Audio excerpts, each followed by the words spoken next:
Lauren Daigle, Yeah. Carnegie Hall experience. Yes. All right. So start from the beginning and tell us how you even got involved with this. Oh gosh. Okay. Lauren did a concert at the Sanger here in New Orleans back in, I think it was like September of 2018. And when you walked in at the inner door going into the theater, someone was handing out these little postcards. And it was just like some information, and it said that there was going to be a Lauren Daigle experience, that she was having a concert in Carnegie Hall in New York in January of 2019. And for any singers who were singers in a choir or whatever, if you wanted to be in her choir for this experience, you could go online and you could, I mean, it was a little bit of cost to us, of course, but it was group rates, and she had a hotel all booked and everything. And it was just this experience for the weekend. And it was to sing in her choir in Carnegie Hall. And so I said, oh, this sounds really interesting. And my birthday just happened to be like 2 days before. Just It happened to be. And my sister-in-law sings also, and her birthday, it was right during the time. So I called her up and I said, hey, do you want to do this with me? Because I asked my husband and he said, yeah, go for it. It sounds really fun. So I called her up and asked her, do you want to do this with me? She asked her husband and she said, yes, I'm in. So we went online, we registered, and we got in. So And the rest is history. It was, yeah, it's awesome. So, well, and then you called me all squealy. I did. I was just so excited. I had to tell somebody. Yes. So you were the first person I thought. Was I really? Yes, Oh, that's yes. so cool. You were the first person that I called up. That's why I was all squealy, because I was so excited. That's awesome. Well, I love that Lauren Daigle called it an experience. Yeah. So tell us then, because I knew about that part, but now I don't even know what happened. So take us through the whole experience. Okay. Well, the experience included, we got there on Thursday, and you get there on Thursday afternoon. Then there was a rehearsal with everybody. And then Friday, we rehearsed all day long. And Lauren came in and she talked to us and, told us hi and asked us if we had any questions. And, we talked to her a little bit. And then that was all day Friday. And then Saturday, we went to Carnegie Hall, rehearsed all afternoon. And she came in and rehearsed with us. And then Saturday night was the concert. And then Saturday after the concert, we had a one of those excursion boats booked just for all of us. And it went up and down the Hudson River, and it was a dinner cruise. And she was there, and everybody who participated was there.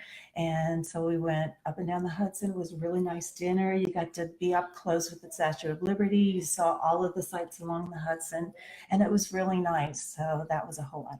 So that was like the after party. Yes, exactly. That was the after party. And the best after party. Yeah, that's really cool. I know. And then the next morning at the Jewish Tabernacle it's right around Carnegie Hall. We had to take the subway for a little bit, but it's a beautiful, gorgeous, gorgeous, famous tabernacle. And we worshiped there Sunday morning. Oh, neat. And yeah, it was really awesome.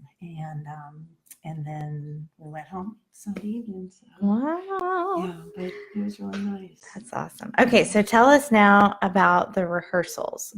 First rehearsal was Thursday? Yeah, Thursday evening. Okay, let's get this a little closer. Oh, sorry. Thursday. I know it's weird, but yeah. I was just telling her before we started that when I put it right here, it didn't pick up. So I know. Yeah. It's bizarre, but that's okay. It is what it is. Yeah, Thursday evening we had a short rehearsal in the hotel.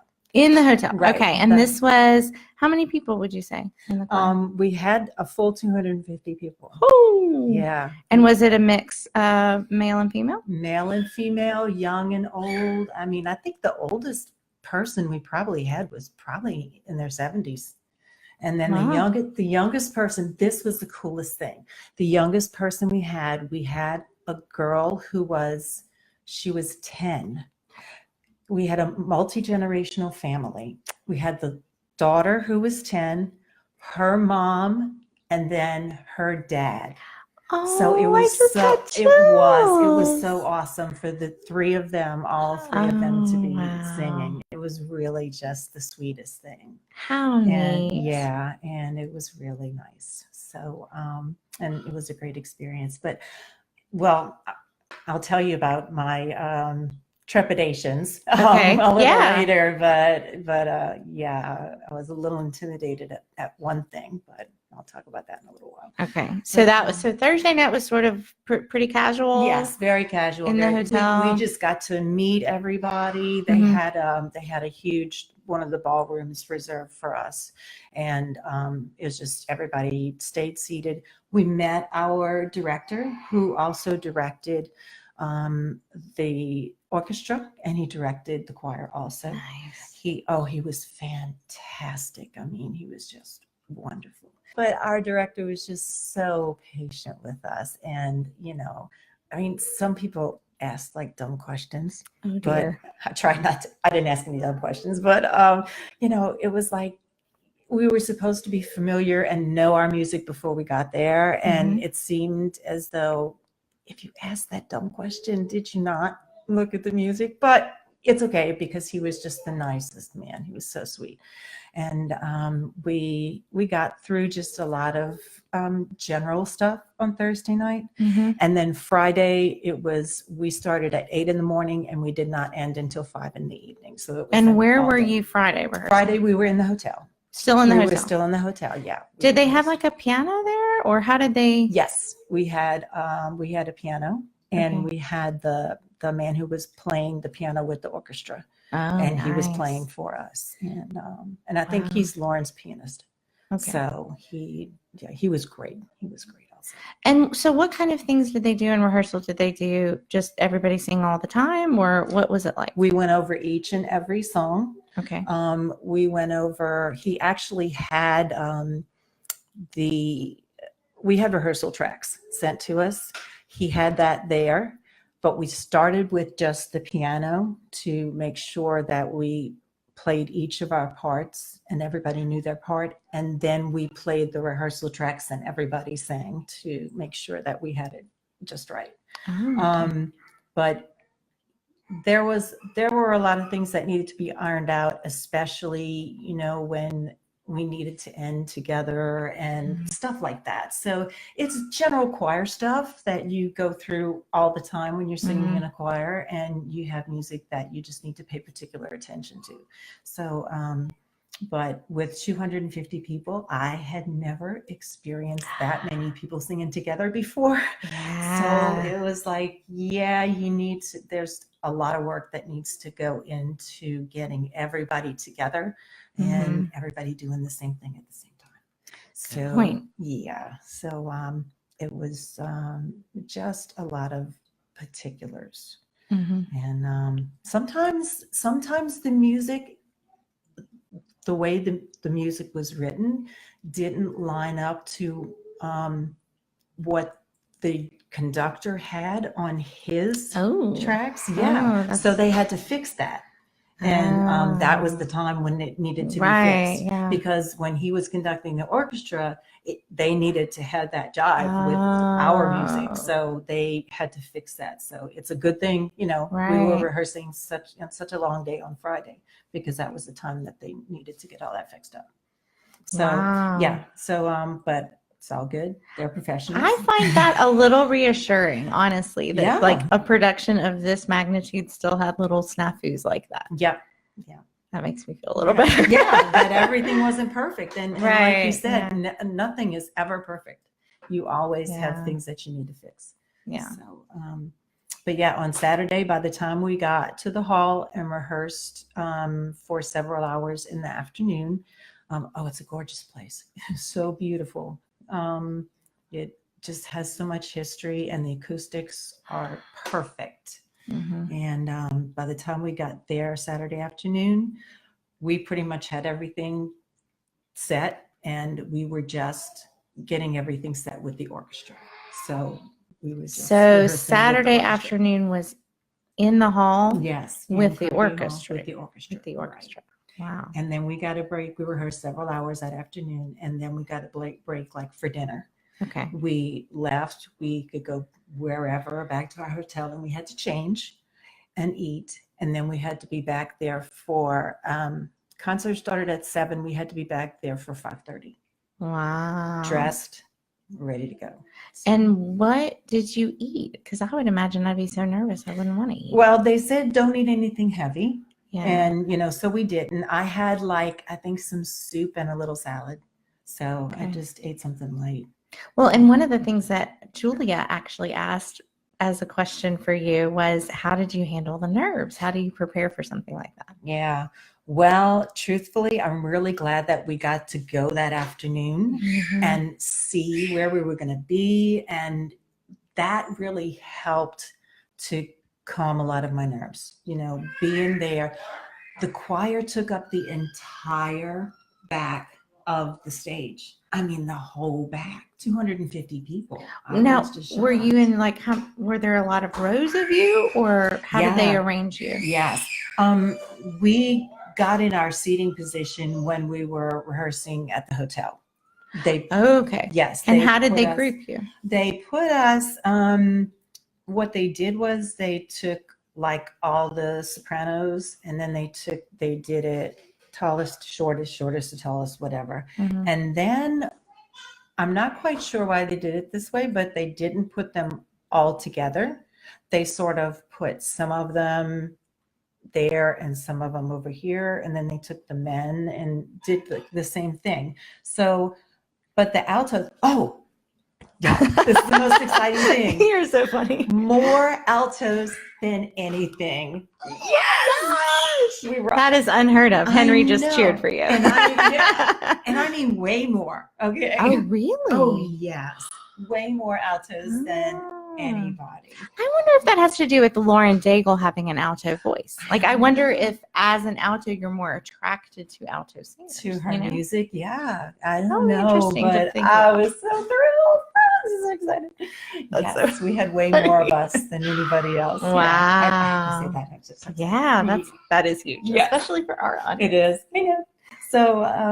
So that was very exciting. So that's how they did it. They just took everybody, and then within your group, they put tallest to shortest, and that's how we were arranged. So the short people were in the front, and then it got taller as we went to the back. So we had 6 rows of people, and then the whole width of the stage. Wow. That's a lot of people. Yeah. Yeah. So where were you in all of that? I was in row 4, and I was toward the left-hand side. I think there was only there was 5 people to my left. So so you were on the edge. Yeah. We're living on the edge. Yeah. I was.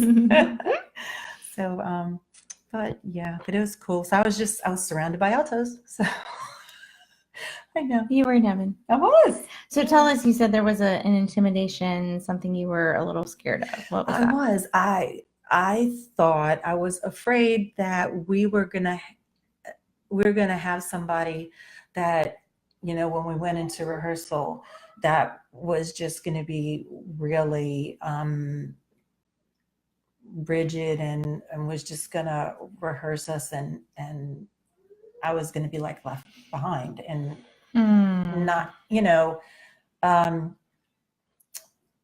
that we were just going to rehearse and how you have those directors that are just not patient with you and they just roll over everything real quick. Well, I was just very nervous about that. But our director could not have been more different. He was just patient and sweet and funny. He cracked jokes the whole time, and he just put you at ease. So it was totally different, and that made me feel so much better. I prepared ahead of time the best I could. April helped me, and we had the rehearsal tracks. And so I was really confident before I even got there. I was really confident that I knew the music And so that made me feel good. And by the time we got to rehearsal, by the time I realized that he wasn't the type of person that was just gonna roll over everything and not give you a chance to say, oh wait, can we go over that again? I was good with that. He was, but because if we needed to go over it again, you could just say, can we go over that again? And he would. So that was okay. That's because that was my real fear, that we weren't going to be able to ask questions and to go over things again if we needed to. I think that would have been a fair assumption too, given that you were going to New York and you were going to be in such a high profile venue, like that the person handling the whole choir and orchestra would be a little more like, yeah, they would expect, I guess. Right, that they would expect a whole lot more of us than I maybe could have given. So well, you were definitely prepared. I felt good about it. Yeah. I felt really good about it. And is there a recording? Is there going to be a way for us? No, that's what? I know. We were all bummed out about that, but in Carnegie Hall they don't let you record. No kidding. No recordings in Carnegie. No. I didn't know that. We didn't either. We were truly hoping that we could hear. And we were bummed because we could only hear the voices around us. We couldn't even hear the whole choir. Right. And we were really hoping that we would just be able to hear what the whole choir sounded like. But no, we didn't even get to hear ourselves. Man. No. So only the people that were there to experience the concert. Right. Really. And was it sold out? Oh, yeah. It was sold out in October of last year. Oh my gosh. Yeah. That's exciting. I know it was. I was fully prepared for you to be like, yes, there's a DVD. I know. I wish it would be. But no, we can't even hear ourselves. Yeah. What a bummer. I know, I'm bummed.